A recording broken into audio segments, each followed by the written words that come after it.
Hello friends, welcome to my channel Dhanashree classes. आजच्या या व्हिडिओमध्ये आपण काही शॉर्ट असे डेली यूज सेंटेन्सेस बघणार आहोत. म्हणजे छोटी रोज बोलली जाणारी छोटी छोटी वाक्य. ठीक आहे, मराठीची वाक्य आहे जी आपल्याला इथे इंग्रजीमध्ये तयार करायची आहे. पहिलं वाक्य आपण जे घेणार आहोत ते आहे मी प्रयत्न करेन. आता बघा, मी प्रयत्न करेन. आता हे जे वाक्य आहे करेन म्हणजे भविष्य काळातील वाक्य आहे आणि भविष्य काळामध्ये आपण सहाय्यकारी क्रियापद कोणतं वापरतो? Will, shall. ठीक आहे. आता इथे बघा, मराठी वाक्य इंग्रजीमध्ये करताना आपण सुरुवातीला करता इथे घेणार आहोत. करता आहे मी, तो आपण एक नंबरला लिहिणार आहोत. मी साठी आपण आय लिहिणार आहोत. ठीक आहे. आता प्रयत्न करेन म्हटलंय म्हणजे भविष्य काळातील वाक्य आहे, त्यामुळे आय नंतर पुढे काय येईल? विल येईल. I will. आणि काय करेल तर प्रयत्नासाठी आपण काय लिहितो? Try. I will try. Full stop. ठीक आहे, अगदी सोपं आहे. आपल्याला जर वाक्य कोणत्या काळातील आहे आणि त्याचे शब्द जे माहीत असेल तर आपण हे वाक्य रचनेनुसार पटपट करू शकतो. दुसरं वाक्य आहे बघा, मी हुशार आहे. ठीक आहे. आता हे वाक्य कसं करणार? या वाक्यातील करता आहे मी, आपण लिहिणार आहोत आय. आय नंतर सहाय्यकारी क्रियापद कोणतं येईल? एम. I am. आणि हुशार आहे, हुशार म्हणजे काय? क्लेवर. CLEVER. ठीक आहे.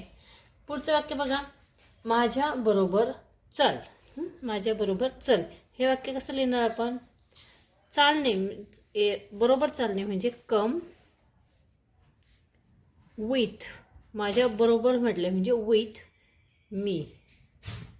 Come with me. नेक्स्ट आहे बघा, ती सुंदर दिसत आहे. आता सुंदर दिसत आहे म्हणजे हे वाक्य कसं आहे? चालू वर्तमान काळातील वाक्य आहे. ठीक आहे. आता या वाक्यातील कर्ता काय आहे? ती साठी लिहिणार आहोत शी. शी नंतर सहाय्यकारी क्रियापद येईल इज. आणि दिसत आहे, दिसणे म्हणजे काय? लुक. आणि दिसत आहे म्हटले म्हणजे चालू वर्तमान काळातील वाक्य आहे म्हणून क्रियापदाला आपण ING लावणार आहोत. शी इज लुकिंग. कशी दिसत आहे? सुंदर. सुंदर म्हणजे ब्युटिफुल. BEAUTIFUL.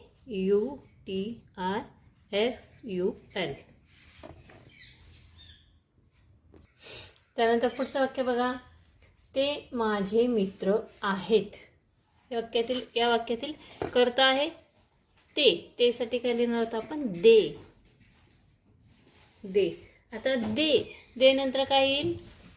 आर येईल. कारण हे जे वाक्य आहे हे ते म्हणजे काय येईल? अनेक वचन मध्ये आहे, त्यामुळे पुढे काय येईल? दे नंतर आर येईल. They are. माझे मित्र म्हणजे my friends. FRIENDS. Friends. They are my friends. Next sentence आहे, होय मला माहिती आहे.